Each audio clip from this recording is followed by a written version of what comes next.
Sir നമസ്കാരം. നമസ്കാരം. ഒരു ഇടവേളയ്ക്ക് ശേഷം മാസപ്പടി വിവാദം വീണ്ടും കേരളത്തിൽ കത്തിപ്പടരുന്നു. CMRL എന്ന കരിമണൽ ഖനന കമ്പനിയിൽ നിന്നും മുൻ മുഖ്യമന്ത്രിയും ഇപ്പോഴത്തെ പ്രതിപക്ഷ നേതാവുമായ പിണറായി വിജയൻ്റെ മകൾ വീണ വിജയൻ 2,87,00,000 രൂപ വാങ്ങി എന്നുള്ള ആ ഒരു മാസപ്പടി വിവാദത്തെ തുടർന്ന് പല രീതിയിലുള്ള അന്വേഷണമാണ് കേരളത്തിൽ നടന്നത്. ഒടുവിൽ പിണറായി വിജയൻ്റെ തിരുവനന്തപുരത്ത് ബേക്കറി ജംഗ്ഷനിലുള്ള വീട്ടിലും പിണറായി വിജയൻ്റെ പിണറായി മുക്കിലുള്ള വീട്ടിലുമെല്ലാം റെയ്ഡ് നടത്തുകയുണ്ടായി. വീണ വിജയനെ 10 മണിക്കൂറിലധികം നേരമാണ് 2 തവണയായി ED ചോദ്യം ചെയ്തത്. അവരുടെ ബാങ്ക് പാസ്ബുക്ക് ED കടത്തിക്കൊണ്ടുപോയി ബാങ്ക് അക്കൗണ്ടുകൾ മരവിപ്പിച്ചു. ഏതാണ്ട് 19 കോടി രൂപയോളം ഒരു അക്കൗണ്ടിലൂടെ അവർ മരവിപ്പിക്കുകയുണ്ടായി. പിന്നീട് വീണ വിജയൻ്റെ പേരിലുണ്ടായിരുന്ന എക്സാലോജിക് എന്ന കമ്പനി പോലെ അതിനപ്പുറത്തേക്ക് ലേക്കർ ഇന്ത്യ ലിമിറ്റഡ് എന്ന് പറഞ്ഞൊരു കമ്പനി കൂടി അവർക്ക് ഉള്ളതായി കണ്ടെത്തിയിരുന്നു. എന്നാൽ ഇപ്പോൾ ഇതിനെല്ലാം ഉപരിയായി മറ്റൊരു വിശേഷം കൂടി ഉണ്ടായിരിക്കുന്നു ഈ കേസുമായി ബന്ധപ്പെട്ട്. കഴിഞ്ഞ തവണ വീണ വിജയൻ്റെ വീട് റെയ്ഡ് ചെയ്യുന്നതിലൂടെ അവരെ ചോദ്യം ചെയ്യുന്നതിലൂടെ എല്ലാം ED കണ്ടെത്തിയ വീണ വിജയൻ്റെ ഒരു ഡയറി, അവരുടെ ഒരു ഫോൺ, ഇത്തരം വസ്തുതകളിൽ നിന്നെല്ലാം വിവരങ്ങൾ ശേഖരിച്ചതിന് ശേഷം ED ഇപ്പോൾ കോഴിക്കോട് 4 ഇടങ്ങളിലായി റെയ്ഡ് നടത്തിയിരിക്കുന്നു എന്നുള്ളതാണ് അറിയാൻ സാധിക്കുന്നത്. മുഹമ്മദ് റിയാസ് എന്ന പൊതുമരാമത്ത് വകുപ്പ് മന്ത്രിയുടെ ഇടം കൈയും വലം കൈയുമായും എല്ലാം പ്രവർത്തിച്ചിരുന്ന DYFIയുടെ നേതാവായ നിഖിൽ, അതുപോലെ നന്ദു എന്ന് പറയുന്ന മറ്റൊരാൾ, ഇവരുടെ എല്ലാ വീടുകളിലും ഫ്ലാറ്റുകളിലും ED റെയ്ഡ് നടത്തിക്കൊണ്ടിരിക്കുന്നു. രാവിലെ 6 മുതലാണ് ഈ റെയ്ഡ് നടന്നിരിക്കുന്നത്. ഇപ്പോഴും അത് തുടരുന്നു എന്നാണ് മനസ്സിലാക്കാൻ കഴിയുന്നത്. വീണ വിജയൻ തൻ്റെ എക്സാലോജിക് എന്ന കമ്പനിയിലേക്കാണ് CMRL നിന്നും പണം വാങ്ങിയിരിക്കുന്നത്. ഇത് പറഞ്ഞു കേൾക്കുന്നത് പോലെ 2,87,00,000 ഒന്നുമല്ല, അതിന് അപ്പുറത്തേക്കുള്ള കോടികളാണ്. ഈ കോടികൾ ഉപയോഗിച്ചുകൊണ്ടാണോ പിണറായി വിജയൻ്റെ വീടിനോട് ഏതാണ്ട് അടുത്ത സ്ഥലത്ത് വീണ വിജയൻ്റെ 80 സെൻറ്റ് സ്ഥലം വാങ്ങിയിട്ടുണ്ട്, അതിന് ഈ പണം ഉപയോഗിച്ചോ, അതോ ഇപ്പോൾ പേരിൽ മാത്രമുള്ള പ്രവർത്തിക്കാത്ത ലേക്കർ ഇന്ത്യ ലിമിറ്റഡ് എന്ന് പറഞ്ഞ കമ്പനി തുടങ്ങുന്നതിന് വേണ്ടി ആ പണം ഉപയോഗിച്ചിട്ടുണ്ടോ, മുഹമ്മദ് റിയാസിന് കൈമാറിയിട്ടുണ്ടോ എന്നുള്ള അന്വേഷണങ്ങളൊക്കെ അനുബന്ധമായി നടക്കുന്നു. ആ ഒരു സന്ദർഭത്തിലാണ് ഇപ്പോൾ 4 ഇടങ്ങളിൽ കോഴിക്കോട് ഒരേ സമയത്ത് റെയ്ഡ് നടക്കുന്നത് എന്ന് പറയുമ്പോൾ ഇവരെല്ലാവരും മുഹമ്മദ് റിയാസുമായി വളരെ അടുത്ത ബന്ധം പുലർത്തുന്നവരും മുഹമ്മദ് റിയാസിൻ്റെ ഇടം കൈയും വലം കൈയുമായി പ്രവർത്തിച്ചിരുന്ന ആളുകളാണ് എന്ന് പറയുമ്പോൾ ഈ കേസിന് പുതിയൊരു മാനം കൈവരുന്നു.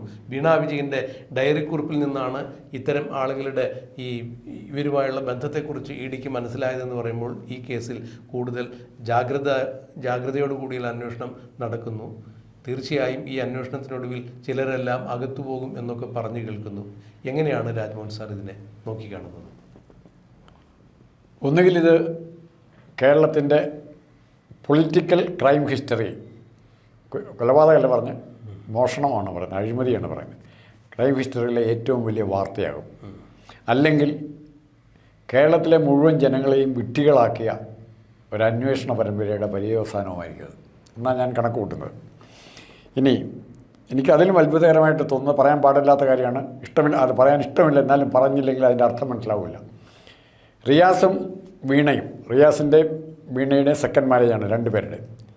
ഇവരെ വിവാഹം കഴിച്ചിട്ട് നമ്മുടെ മുമ്പിൽ വളരെ ഐഡിയൽ കപ്പിൾസായിട്ടാണ് ഇവർ വന്നിരിക്കുന്നത്. നമുക്കാർക്കും ഒരു സംശയം തോന്നിയില്ല.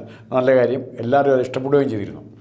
പക്ഷേ അടുത്ത സംശയം വരുന്നത്, ഇങ്ങനെ വീണയ്ക്ക് കാശ് കിട്ടുന്നു എന്നുള്ള വിവരം, ഇത്രയും ഭീമമായ തുക ഒരു എക്സ്റ്റേണൽ സോഴ്സിൽ നിന്ന് അത് കിട്ടുന്നു, 1 ലക്ഷം 10 ലക്ഷം എത്രയെങ്കിലുണ്ട് കിട്ടുന്നു എന്നുള്ള വിവരം ഈ വിശ്വസ്തയായ ഭാര്യ റിയാസിനെ അറിയിച്ചിട്ടുണ്ടാവില്ലേ? അല്ലെങ്കിൽ വിശ്വസ്തനായ ഭർത്താവ് വിവരം അറിഞ്ഞ വഴി, നീ അതെങ്ങനെ മേടിക്കാൻ പോകണ്ട, ഞാൻ മന്ത്രിയാണ്, പ്രശ്നമുണ്ടാകും, അതുകൊണ്ട് നീ ഇത് മേടിക്കരുത്, ഇത് തെറ്റാണ് എന്ന് വീണയോട് പറയാനുള്ള അവകാശം ആർക്കുണ്ട്?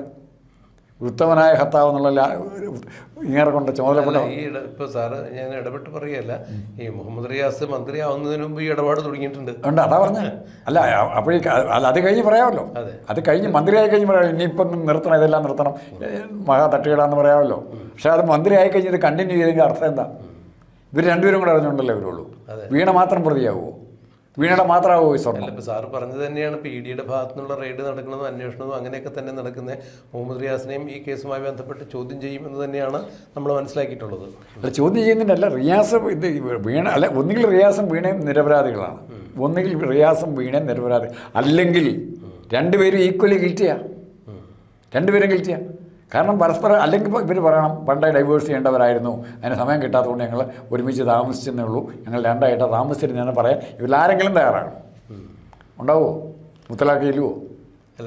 ഇനി ഉണ്ടായിട്ട് കാര്യമില്ല, ഇനി മുത്തലാഖ് ചെല്ലിയിട്ടും കാര്യമില്ല. അല്ല, എന്തായാലും ഈ മുഹമ്മദ് റിയാസിനെ സംബന്ധിച്ചിടത്തോളം അത്ര പെട്ടെന്നൊന്നും കൈയൊഴിഞ്ഞ് പോകാൻ പറ്റിയൊരു കേസാണ് എന്ന് തോന്നുന്നില്ല ഇത്. കാരണം ഇവർ മന്ത്രിയായ കാലയളവിലെല്ലാം ഈ കേസുമായി ബന്ധപ്പെട്ട് ഇടപാടുകൾ നടന്നിട്ടുണ്ട് എന്നുള്ളത് ഉറപ്പാണ്. മന്ത്രി ആവുന്നതിന് മുമ്പ് തുടങ്ങിയൊരു ഇടപാടാണ്. പക്ഷേ ഈ മുഹമ്മദ് റിയാസ് മന്ത്രിയായിരിക്കുന്ന സമയത്തും ഇത്തരം ഇടപാടുകൾ നടന്നതായി ED കണ്ടെത്തിയിട്ടുണ്ട്. അതിന് കൃത്യമായ ആ കാലയളവെല്ലാം അവർ പുറത്തുവിട്ടിട്ടുണ്ട്. അങ്ങനെയാണെങ്കിൽ അതുകൊണ്ട് തന്നെ മുഹമ്മദ് റിയാസുമായി ബന്ധപ്പെട്ട് ഇപ്പോൾ തെരഞ്ഞെടുപ്പൊക്കെ വരുമ്പോൾ തെരഞ്ഞെടുപ്പിന് ഫണ്ടൊക്കെ ധാരാളം ഉപയോഗിക്കപ്പെടേണ്ടതായി വരും. അങ്ങനെ ഒരു ആവശ്യത്തിന് വേണ്ടിയിട്ട് ഇങ്ങനെ കിട്ടിയ പണം ഉപയോഗിക്കപ്പെട്ടിട്ടുണ്ടോ എന്നുള്ള തരത്തിലുള്ള അന്വേഷണം കൂടിയൊക്കെ വരും എന്നുള്ളതാണ് മനസ്സിലാക്കാൻ കഴിയുന്നത്. അതെന്ത് തന്നെയായാലും ഈ 4 സ്ഥലങ്ങളിലായി കോഴിക്കോട് റെയ്ഡ് നടക്കുമ്പോൾ ഇവരെല്ലാവരും തന്നെ മുഹമ്മദ് റിയാസുമായി വളരെ അടുത്ത ബന്ധമുള്ള ആളുകളും പലപ്പോഴും മുഹമ്മദ് റിയാസിന് വേണ്ടി പല ജോലികളും, പ്രത്യേകിച്ച് തെരഞ്ഞെടുപ്പുമായി ബന്ധപ്പെട്ട പല ജോലികളും അല്ലെങ്കിൽ ബിസിനസ് സംബന്ധമായ പല ഇടപാടുകളിലും ഇവർ ഭാഗവക്കായിരുന്നു എന്നൊക്കെ തരത്തിലുള്ള വാർത്തകൾ പുറത്തു വരുമ്പോൾ തീർച്ചയായും അത് വീണ വിജയൻ്റെ ഡയറി കുറിപ്പിൽ നിന്ന് കിട്ടിയ വിവരങ്ങളുടെ അടിസ്ഥാനത്തിലാണ് ഇത്തരം കാര്യങ്ങളിലേക്ക് ED ഇറങ്ങിത്തിരിച്ചതെന്ന് പറയുമ്പോൾ കൂടുതൽ ഗൗരവതരമായ രീതിയിലേക്ക് കാര്യങ്ങൾ മാറുന്നു. കാരണം നേരത്തെ സാറ് സൂചിപ്പിച്ചതുപോലെ വീണ വിജയനോ പിണറായി വിജയനോ മുഹമ്മദ് റിയാസോ മാത്രം ഉൾപ്പെട്ടൊരു കേസാണ് എന്നുള്ള തരത്തിലേക്ക് ഇത് മാറില്ല. അതിനപ്പുറത്തേക്ക് ഇതിന് മറ്റ് പല മാനങ്ങളും കൈവരുന്നു എന്ന് പറയുമ്പോൾ തീർച്ചയായും കേസ് മറ്റൊരു വഴിത്തിരിവിലേക്ക് പോകുന്നു. എന്തായാലും ഇതൊരു കറക്ക് കമ്പനി എന്ന രീതിയിൽ ഈ കറക്ക് കമ്പനിയിൽ പലരും ഉണ്ടായിരുന്നു എന്ന അർത്ഥത്തിലാണ് ഇപ്പോൾ EDയുടെ അന്വേഷണം പോകുന്നത് എന്ന് വേണം മനസ്സിലാക്കാൻ. ഇവിടെ മുഹമ്മദ് റിയാസ് കഴിഞ്ഞ കുറച്ച് കാലങ്ങളായി ഈ രാഷ്ട്രീയ രംഗത്ത് അത്ര കണ്ട് സജീവമായിരുന്നില്ല. എന്നാൽ ഇപ്പോൾ ഈ അടുത്ത ഇടയ്ക്ക് മുഹമ്മദ് റിയാസും വലിയ സജീവ പ്രവർത്തകനായി മാറുന്ന കാഴ്ചയാണ് കണ്ടത്.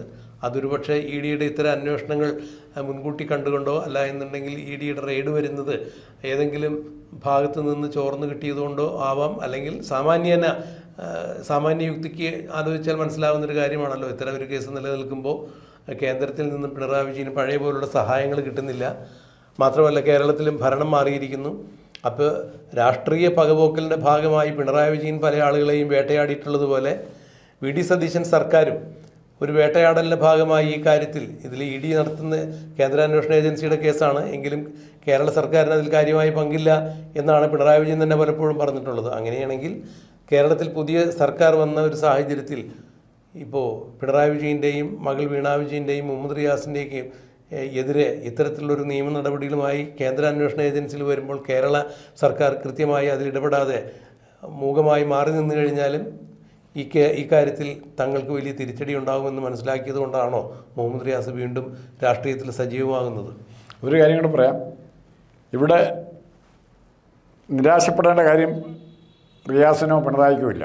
കാരണം ഇവരോട് വിധേയപ്പെട്ട കൊടകര കുഴൽപ്പണക്കേസിൽ കുറ്റാരോപിതനായ സുരേന്ദ്രൻ ഇന്ന് BJPയുടെ അഖിലേന്ത്യാ സെക്രട്ടറി ആയിട്ടുണ്ട്. അതെ, വേണമെങ്കിൽ സ്വാധീനം ആ വഴിക്കും നീങ്ങുകയും ചെയ്യും. ഒരു പാലത്തിനുള്ള സാധ്യതയുണ്ട്. അപ്പോൾ അവിടെ കാണണം. അപ്പോൾ മോഡിയുടെ ഈ ED എന്തുമാത്രം മുമ്പോട്ട് പോകുന്ന പല കേസുകളും സഡൻ ബ്രേക്ക് ഇട്ട് നിൽക്കുകയാണ്, പിന്നെ മുമ്പോട്ട് പോകുന്നില്ല. അത് ഇപ്പം നമ്മുടെ TP ചന്ദ്രശേഖരൻ പദം തൊട്ട് ഈ അഡ്ജസ്റ്റ്മെൻറ്റുകളും ഒരുമിച്ച് അതാണ് ഞാൻ പറഞ്ഞത്. ഒന്നുകിൽ ഏറ്റവും വലിയ കേരളത്തിലെ ജനങ്ങളെ വിഡ്ഢികളാക്കിയ അന്വേഷണം. അല്ല, ഇപ്പോൾ രാജ്മോഹൻ സാർ പറഞ്ഞത് ഒരു കാര്യം പ്രസക്തമാണ്. കാരണം ഈ കൊടകര കുഴൽപ്പണ കേസുമായി ബന്ധപ്പെട്ടിട്ട് ഈ കെ സുരേന്ദ്രനുമായി ബന്ധപ്പെട്ട ചില കാര്യങ്ങൾ പിണറായി വിജയൻ്റെ പക്കലുണ്ട് എന്നുള്ളതാണ് മനസ്സിലാക്കിയിരുന്നത്. മുഴുവൻ കാര്യങ്ങളുണ്ടെന്ന് വിചാരിച്ചു. അതെ, അപ്പോൾ തീർച്ചയായും പിണറായി വിജയൻ്റെ കുടുംബത്തിനെതിരെ ഇത്തരം ഒരു പ്രശ്നം നടക്കുമ്പോൾ ഒരു പരസ്പര സഹായം എന്ന രീതിയിൽ അല്ലെങ്കിൽ ഉദ്ദിഷ്ടകാര്യത്തിന് ഉപകാരസ്മരണ എന്ന രീതിയിൽ കെ സുരേന്ദ്രൻ ഈ കാര്യത്തിൽ ഇടപെടാൻ പാടില്ലായികയില്ല.